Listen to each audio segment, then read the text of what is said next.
Simon Freedman is our next speaker. He's going to tell us all about how he excels at being a pest. What I'm going to talk about just briefly is my role, however minimal it may have been, in helping Carlsbad to adopt an ordinance. And I think most of you know what getting iced means, but for those of you who are here who don't, it means having an internal combustion engine vehicle parking in a spot reserved for EV charging. For those of us who have EVs, it's a pain in the rear end, and it's normally not very well policed. And this story starts about 2 years ago when I was serving on the National Board of the Electric Auto Association. One of the other members was bemoaning the fact that there was no way to get local jurisdictions to pass an ordinance to prohibit icing. And while being a retired attorney, perhaps with a little bit too much time on my hands, I thought back to that old comedy, and I thought, challenge accepted.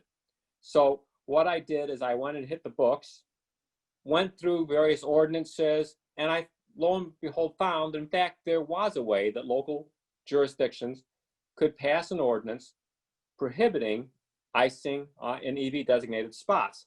And so I prepared this memorandum and I sent it off to John at EAA and said, look, hey, you can do this. And then again, because I have, well, retired attorneys actually do have a UC, but again, having too much time on my hands, I thought, well, you know what?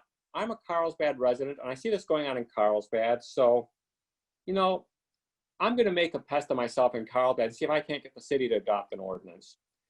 What I did is in September of 2018, I submitted this memorandum to the city manager of Carlsbad. I'd gotten to know him through other endeavors. And about a month later, he sent me a nice email saying, thank you so much for this informative research, but right now we, quote, have higher priority code revisions, end quote, to deal with. And I thought, well, okay. But again, being the pest that some of you know I am, I didn't let this one go. And I would periodically email the city manager. And then I also emailed Mike Grimm, who's a wonderful guy at Carlsbad in charge of the climate action plan. And I even remember one time in January sending him an email, January of 2019, saying, you know, I'm not going to let this go. I think those are the exact words I used. And I periodically would make a pest of myself and point out how you really could do this. And I'd sometimes take pictures of cars icing us. And actually, I was getting to the point where thinking, okay, you know, maybe I've been banging my head against the door. I'm not going anywhere.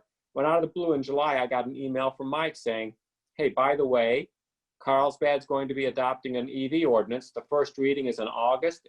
If no one objects, it'll become law in 30 days. Do you want to be a part of that? Well, you don't have to ask me twice. So I went down to the council meeting, and as most council meetings, very few people showed up for this agenda item. I'd like to think I waxed eloquent about it in the 3 minutes. There was a lot to me, but I probably made a bumbling fool of myself. But I came out, supported the ordinance, and nobody spoke bad things about it. And then 30 days later in September, the ordinance became law. And for those of you who have a pure sense of curiosity, there's the code section of the Carlsbad Municipal Code. It basically prohibits icing, and the penalty is you can have your car towed, which to me is a pretty effective deterrent to stop icing. And so I was really pretty pleased with myself. I can't take all the credit for this. Carlsbad is a progressive city. They've adopted a lot of progressive policies to promote EVs and green energy in general. New homes in Carlsbad have to be pre-wired for an EV charger. So I do at this point want to sort of thank Carlsbad for being so progressive. I'm sure that they're 90% of the effort, and I was at best a measly 10%. So having come this far, I'm going to end up by asking, so now that we've got this ordinance passed, where do we go from here?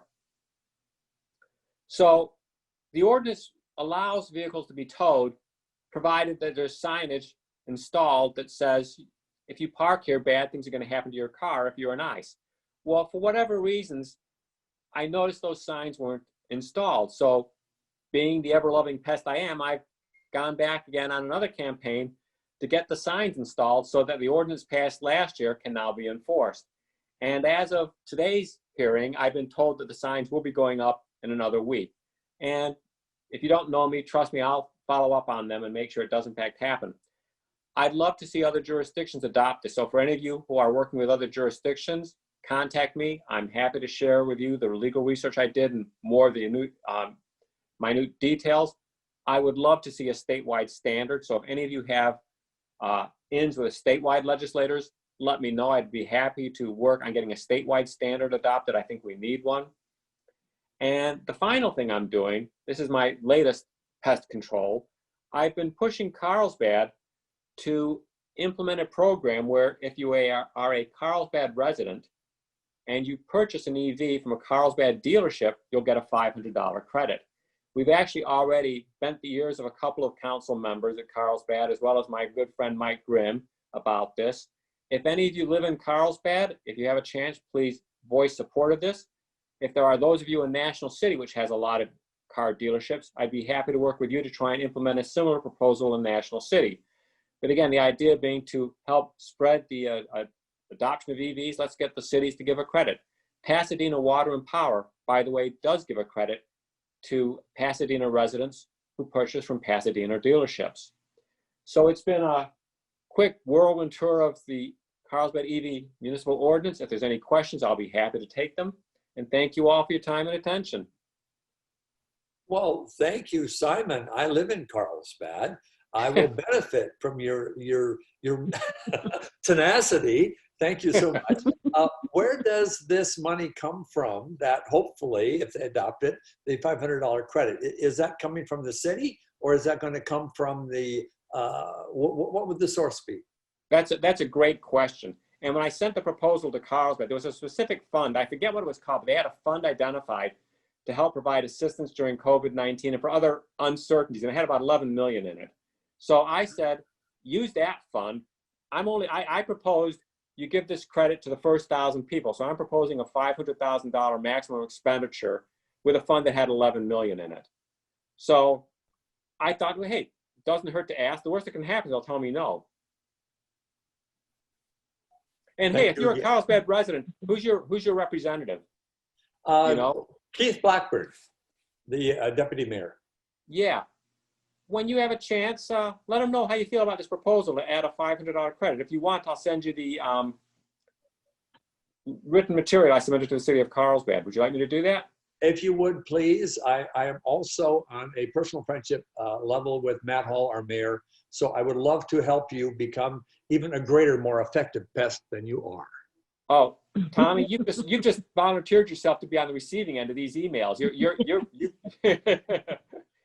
All right, excellent.